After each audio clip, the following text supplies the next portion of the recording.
राधे राधे भक्तों, आज की यह पावन कथा केवल एक व्रत की कथा नहीं है, बल्कि उस अटूट प्रेम, विश्वास और भक्ति की कहानी है जहां भक्त और भगवान के बीच का संबंध किसी शब्दों में नहीं बंधता। कहते हैं जब कोई भक्त सच्चे मन से प्रभु को पुकारता है तो भगवान केवल उसकी प्रार्थना नहीं सुनते बल्कि स्वयं उसके जीवन में उतर आते हैं। अपरा एकादशी का ये दिव्य दिन वही शुभ अवसर है जब श्री हरि की कृपा से मनुष्य के जीवन के बड़े से बड़े कष्ट, पाप और दुख भी समाप्त हो सकते हैं। इसलिए इस कथा को अंत तक श्रद्धा और विश्वास के साथ अवश्य सुनिएगा, क्योंकि आज की यह कथा आपके मन में भक्ति का ऐसा दीप जलाएगी जो जीवन भर बुझने नहीं देगा। भक्तों, महाराष्ट्र की पवित्र भूमि पर एक दिव्य तीर्थ है पंढरपुर।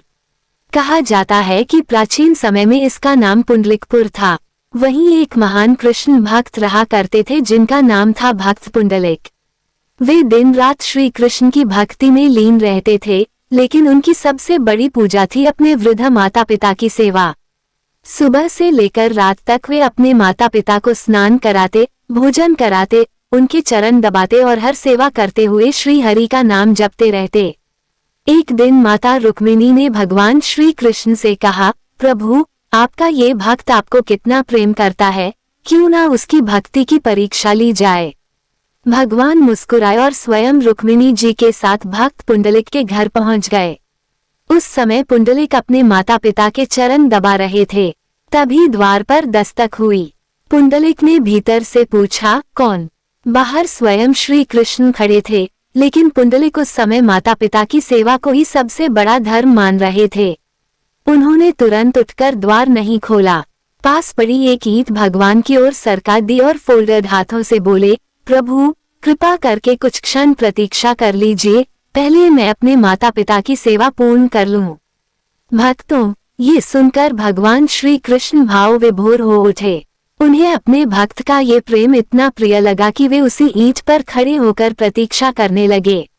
समय बीतता गया, लेकिन भगवान वहीं खड़े रहे। कहते हैं लंबे समय तक खड़े रहने के कारण उन्होंने अपनी कमर पर हाथ रख लिए और उसी दिव्य मुद्रा में स्थिर हो गए। तभी से भगवान का वह रूप विठल कहलाया और आज भी पंढरपुर में भगवान विठोबा के रूप में पूजे जाते हैं। जब पुंडलिक अपने माता पिता की सेवा पूर्ण करके द्वार पर पहुंचे तो उन्होंने देखा कि उनके सामने स्वयं श्री हरि खड़े हैं। ये दृश्य देखकर उनकी आंखों से आंसुओं की धारा बहने लगी। वे प्रभु के चरणों में गिर पड़े। भगवान ने प्रसन्न होकर कहा, हे पुंडलिक, जिसने अपने माता पिता की सेवा को ही मेरी पूजा समझ लिया, उससे बढ़कर मेरा कोई भक्त नहीं।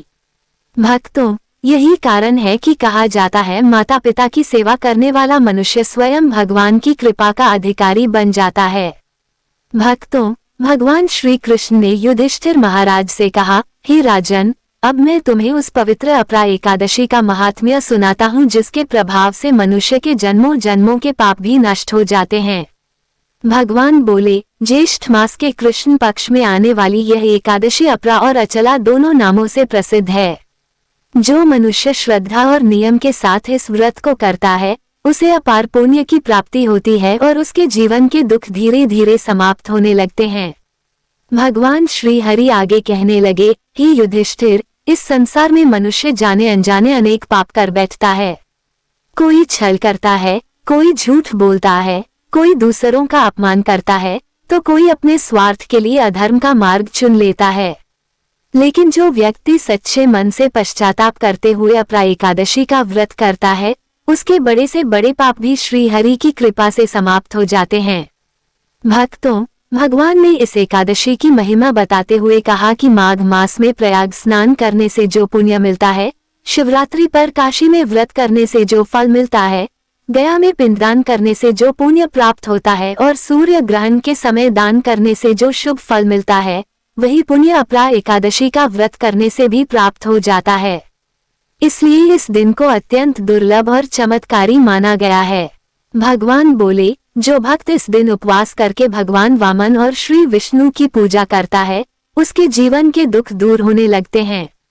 उसके घर में सुख, शांति और समृद्धि का वास होता है। और जो व्यक्ति इस कथा को श्रद्धा से सुनता है, उसे भी महान पुण्य प्राप्त होता है। इतना सुनकर युधिष्ठिर महाराज फोल्डेड हाथों से बोले, हे प्रभु, आपने इस एकादशी का अद्भुत महात्म्य सुनाया, लेकिन मैं ये भी जानना चाहता हूँ कि इस व्रत का प्रभाव सबसे पहले किस पर पड़ा और किस व्यक्ति का उद्धार इस व्रत से हुआ। तब भगवान श्री कृष्ण मुस्कुराए और बोले, हे राजन, अब मैं तुम्हें एक प्राचीन कथा सुनाता हूँ। इस कथा को सुनने मात्र से मनुष्य के मन में भक्ति जागृत हो जाती है। प्राचीन काल में महिध्वज नाम का एक धर्मात्मा राजा था। वह अत्यंत दयालु, सत्यवादी और धर्म का पालन करने वाला राजा था। उसकी प्रजा उससे बहुत प्रेम करती थी, लेकिन उसका छोटा भाई वज्रध्वज अत्यंत क्रूर और अधर्मी था। वह अपने ही बड़े भाई से ईर्ष्या करता था और हर समय उसके विरुद्ध सोचता रहता था। एक रात क्रोध और द्वेष में अंधा होकर वज्रध्वज ने अपने ही बड़े भाई की हत्या कर दी और उसके शरीर को जंगल में एक पीपल के वृक्ष के नीचे दबा दिया। अकाल मृत्यु होने के कारण राजा महिध्वज की आत्मा प्रेत योनि में भटकने लगी। वो उसी पीपल के वृक्ष पर रहने लगा और वहां से गुजरने वाले लोगों को परेशान करने लगा। भक्तों, जब मनुष्य अधूरी इच्छाओं और दुखद मृत्यु के कारण संसार छोड़ता है तो उसकी आत्मा को शांति नहीं मिलती। राजा महिध्वज की आत्मा भी मुक्ति के लिए तड़प रही थी। तभी एक दिन उस मार्ग से महान तपस्वी धौम्य ऋषि गुजरे। उनके तपोबल से तुरंत समझ में आ गया कि उस वृक्ष पर कोई दुखी आत्मा भटक रही है। धौम्य ऋषि ने अपनी दिव्य दृष्टि से जब उस प्रेतात्मा का रहस्य जाना तो उनका हृदय करुणा से भर उठा। उन्होंने देखा कि वो कोई साधारण आत्मा नहीं बल्कि पूर्व जन्म का धर्मात्मा राजा महिध्वज है, जो अपने ही भाई के पाप के कारण प्रेत योनि में भटक रहा है। वह आत्मा बार बार मुक्ति की प्रार्थना कर रही थी। ऋषि ने मंत्र शक्ति से उस प्रेत को शांत किया और बोले, हे राजन, तुम्हारे पिछले पुण्य अभी भी समाप्त नहीं हुए हैं। श्री हरि की कृपा से तुम्हें अवश्य मुक्ति मिलेगी।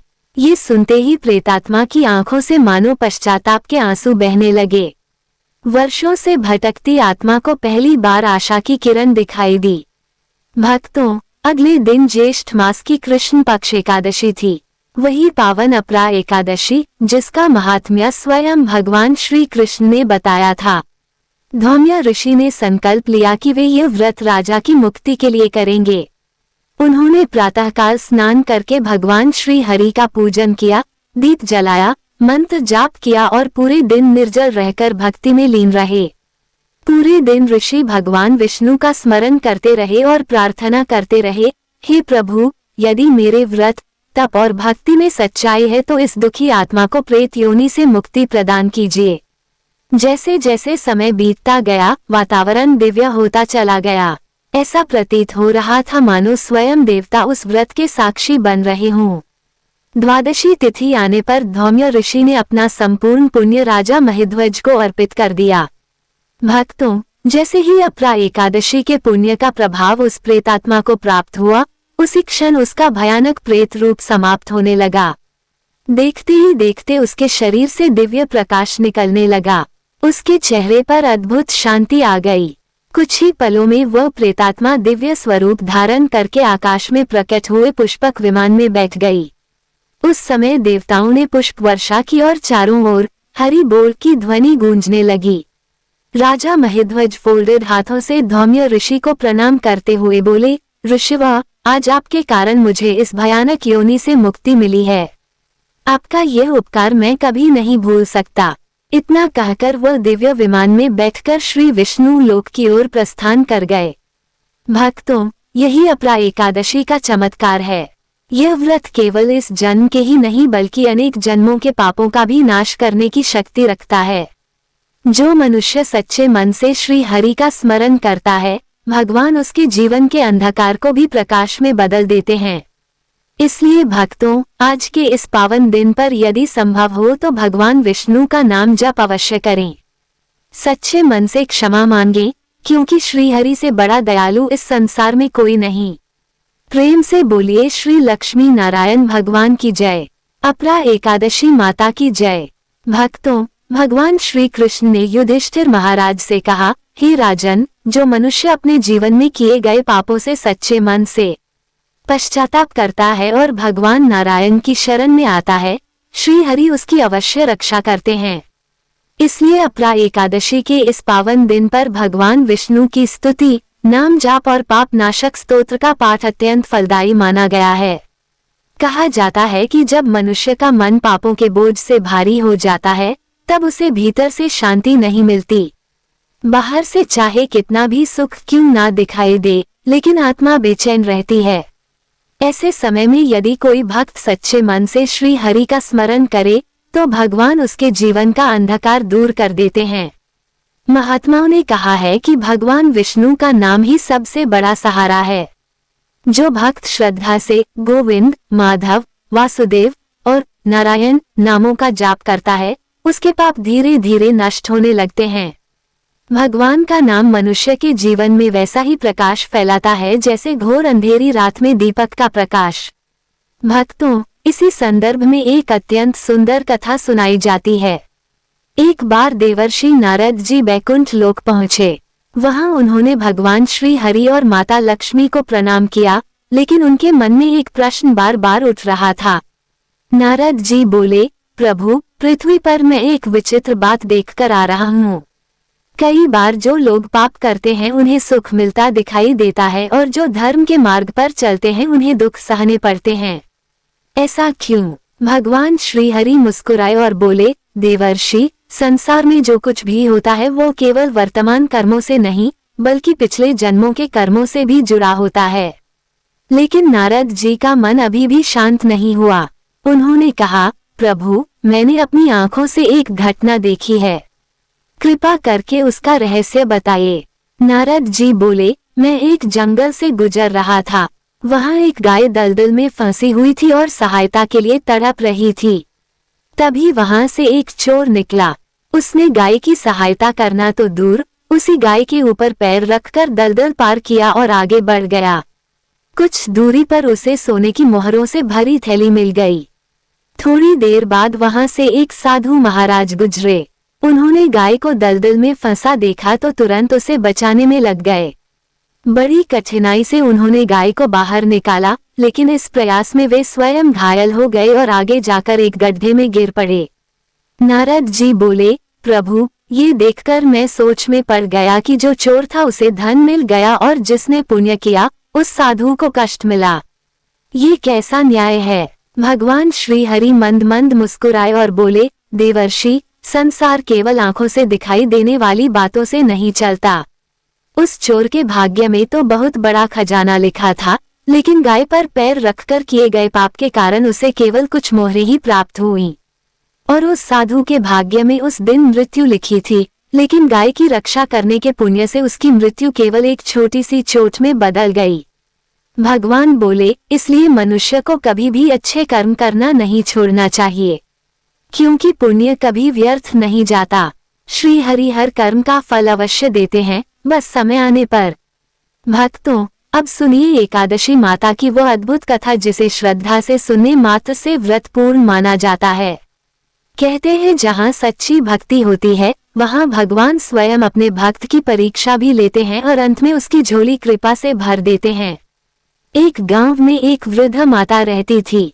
उनका शरीर बूढ़ा हो चुका था, लेकिन भगवान श्री हरि और एकादशी माता के प्रति उनकी श्रद्धा अटूट थी। हर एकादशी को वे बड़े नियम और भक्ति से व्रत रखती थीं। निर्जल उपवास करती, भगवान का स्मरण करती और पूरे परिवार की सुख समृद्धि की कामना करती। भक्तों, उस समय ज्येष्ठ मास की भयंकर गर्मी पड़ रही थी। चारों ओर तेज धूप और गर्म हवाएं चल रही थीं, लेकिन वृद्ध माता ने फिर भी संकल्प लिया कि चाहे कुछ भी हो जाए, वे आज का व्रत पूर्ण नियम से करेगी। सुबह स्नान करके उन्होंने भगवान विष्णु की पूजा की, दीप जलाया और पूरे दिन हरिनाम जप करती रहीं। जैसे जैसे दिन बीतता गया, उनकी प्यास बढ़ती चली गई। वृद्ध शरीर, ऊपर से निर्जल व्रत, गला सूखने लगा, आंखों के आगे अंधेरा छाने लगा, लेकिन फिर भी उनके मन में केवल एक ही नाम था, नारायण नारायण। उन्होंने अपने मन को समझाया, हे एकादशी माता, आज मेरी लाज आपके हाथ में है। मुझे इतनी शक्ति देना कि मैं आपका व्रत पूर्ण कर सकूं। भक्तों, यही सच्ची भक्ति होती है जहां मनुष्य कठिनाई में भी भगवान का साथ नहीं छोड़ता। रात होते होते उनकी बेचैनी और बढ़ गई। वे कभी बाहर जाती, कभी भीतर आती। परिवार वाले कहने लगे, अम्मा, अब आपकी उम्र नहीं रही इतना कठिन व्रत करने की, थोड़ा जल पी लीजिए। लेकिन वृद्धा माता फोल्डेड हाथों से बोली, यदि श्री हरि चाहेंगे तो ये रात भी कट जाएगी। उधर एकादशी माता अपने भक्त की यह अटूट श्रद्धा देख रही थीं। उन्होंने सोचा, देखूं, मेरी यह भक्त अपने नियम पर कितनी दृढ़ रहती है। आधी रात के समय एकादशी माता ने मुर्गे का रूप धारण किया और जोर जोर से बांग देने लगी। मुर्गे की आवाज सुनकर वृद्ध माता घबराकर उठ बैठी। उन्हें लगा शायद सुबह हो गई है। वे बाहर आंगन में आईं और आसमान की ओर देखने लगीं, लेकिन वहां अभी भी गहरी रात थी। तब उन्हें समझ में आया कि यह उनकी परीक्षा है। उन्होंने मन ही मन कहा, चाहे कैसी भी परीक्षा क्यों ना हो, मैं अपना व्रत नहीं तोड़ूंगी। और वापस जाकर भगवान का नाम लेते हुए लेट गईं। कुछ देर बाद एकादशी माता ने छोटी कन्या का रूप धारण किया। उनके हाथ में मीठे शरबत से भरा गिलास था। वो वृद्ध माता के पास आई और बोली, दादी जी, सुबह हो गई है, ये शरबत पी लीजिए, आपकी प्यास शांत हो जाएगी। भक्तों, जैसे ही वृद्ध माता की नजर उस ठंडे शरबत पर पड़ी, उनका सूखा हुआ गला और तड़प उठा। एक पल के लिए उनका मन डगमगाया भी, लेकिन अगले ही क्षण उन्हें अपना व्रत याद आ गया। उन्होंने आंखें बंद की और बोले, नहीं बेटी, जब तक द्वादशी का समय नहीं होगा, मैं जल की एक बूंद भी ग्रहण नहीं करूंगी। इतना सुनते ही वह छोटी कन्या मुस्कुराई, क्योंकि वो कोई साधारण कन्या नहीं, स्वयं एकादशी माता थीं। भक्तों, एकादशी माता अब तक समझ चुकी थी कि ये वृद्ध माता केवल नियम से नहीं, बल्कि सच्चे प्रेम और अटूट विश्वास से व्रत कर रही हैं। इतनी कठिन परीक्षा के बाद भी उनके मन में ना शिकायत थी, ना क्रोध, केवल श्री हरि का नाम था। रात धीरे धीरे बीतने लगी।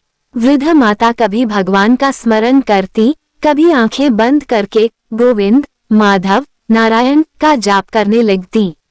प्यास से उनका शरीर कांप रहा था, लेकिन उनकी श्रद्धा पर्वत की तरह अटल थी। भक्तों, जब मनुष्य सच्चे मन से भगवान का स्मरण करता है, तब उसकी परीक्षा चाहे कितनी भी कठिन क्यों ना हो, अंत में विजय भक्ति की ही होती है। यही कारण है कि एकादशी माता उस वृद्ध भक्त की भक्ति देखकर अत्यंत प्रसन्न हो गईं। सुबह होते ही वृद्ध माता ने स्नान किया, भगवान विष्णु की पूजा की, दीप अर्पित किया और श्रद्धा से एकादशी माता की कथा सुनी। फिर ब्राह्मणों को भोजन कराया, दान दक्षिणा दी और कन्याओं को आदरपूर्वक भोजन करवाया। इसके बाद उन्होंने द्वादशी का पारण किया। भक्तों, कहते हैं उसी क्षण एकादशी माता ने उन्हें आशीर्वाद दिया, हे माता, जिस प्रकार तुमने कठिन परिस्थिति में भी मेरा व्रत नहीं छोड़ा, उसी प्रकार अब तुम्हारे घर से दुख और अभाव भी सदा के लिए दूर हो जाएंगे। धीरे धीरे उनके जीवन में चमत्कार होने लगे। घर में सुख समृद्धि आने लगी, परिवार में खुशियां बढ़ने लगी। जहां पहले चिंता और कष्ट थे, वहां अब शांति और आनंद का वास हो गया। उनकी आयु भी बढ़ी और पूरा परिवार सुखी हो गया। भक्तों, यही एकादशी व्रत की महिमा है। ये केवल उपवास नहीं, बल्कि मन, वचन और कर्म से भगवान के प्रति समर्पण का पर्व है। जो भक्त सच्चे मन से श्री हरि का स्मरण करता है, भगवान उसकी झोली खाली नहीं लौटाते। इसलिए आज के इस पावन दिन पर आप भी सच्चे मन से भगवान विष्णु का नाम जपिए। यदि जीवन में कोई दुख, परेशानी, भय या बाधा हो, तो श्री हरि के चरणों में समर्पित कर दीजिए। क्योंकि जब भगवान का आशीर्वाद साथ होता है, तब बिगड़ी हुई तकदीर भी बदल जाती है। प्रेम से बोलिए, श्री लक्ष्मी नारायण भगवान की जय, एकादशी माता की जय, विठल भगवान की जय। भक्तों, अपरा एकादशी का ये पावन दिन हमें केवल व्रत करना ही नहीं सिखाता, बल्कि यह भी सिखाता है कि मनुष्य का सबसे बड़ा सहारा भगवान का नाम और सच्चे कर्म होते हैं। जिसने अपने जीवन में भक्ति, दया, सेवा और सत्य को अपना लिया, उसके जीवन में चाहे कितने भी दुख क्यों ना आए, अंत में विजय उसी की होती है। कहते हैं भगवान श्री हरि अपने भक्तों की परीक्षा अवश्य लेते हैं, लेकिन जब भक्त हर परिस्थिति में उनका विश्वास नहीं छोड़ता, तब प्रभु उसकी झोली कृपा से भर देते हैं। इसलिए आज के इस दिव्य अवसर पर अपने मन के सभी भय, दुख और पाप श्री हरि के चरणों में समर्पित कर दीजिए। सच्चे मन से एक बार गोविंद पुकार कर देखिए, भगवान आपकी पुकार अवश्य सुनेंगे। भक्तों, जो मनुष्य श्रद्धा से अपरा एकादशी की कथा सुनता है, भगवान विष्णु का नाम जपता है और जरूरतमंदों की सहायता करता है, उसके जीवन में सुख और शांति का वास होने लगता है। घर में बरकत आती है, मन को शांति मिलती है और धीरे धीरे जीवन की बाधाएं समाप्त होने लगती हैं। इसलिए आज के दिन यदि संभव हो तो भगवान विष्णु के सामने घी का दीपक अवश्य जलाए, तुलसी जी को जल अर्पित कीजिए और ओम नमो भगवते वासुदेवाय मंत्र का जाप कीजिए, क्योंकि भक्ति से किया गया छोटा सा उपाय भी श्री हरि को अत्यंत प्रिय होता है। और भक्तों, याद रखिए, भगवान के यहाँ देर हो सकती है लेकिन अंधेर कभी नहीं होता। जो मनुष्य अच्छे कर्म करता है, दूसरों की सहायता करता है और सच्चे मन से भगवान का स्मरण करता है, उसके जीवन का अंधकार भी एक दिन अवश्य समाप्त होता है। इसी कामना के साथ भगवान श्री लक्ष्मी नारायण आप सभी के जीवन में सुख, शांति, समृद्धि और भक्ति का प्रकाश भर दें। आपके घर परिवार में खुशियां बनी रहें और एकादशी माता की कृपा आप सभी पर सदैव बनी रहे। प्रेम से बोलिए श्री लक्ष्मी नारायण भगवान की जय, एकादशी माता की जय, विठल भगवान की जय। राधे राधे।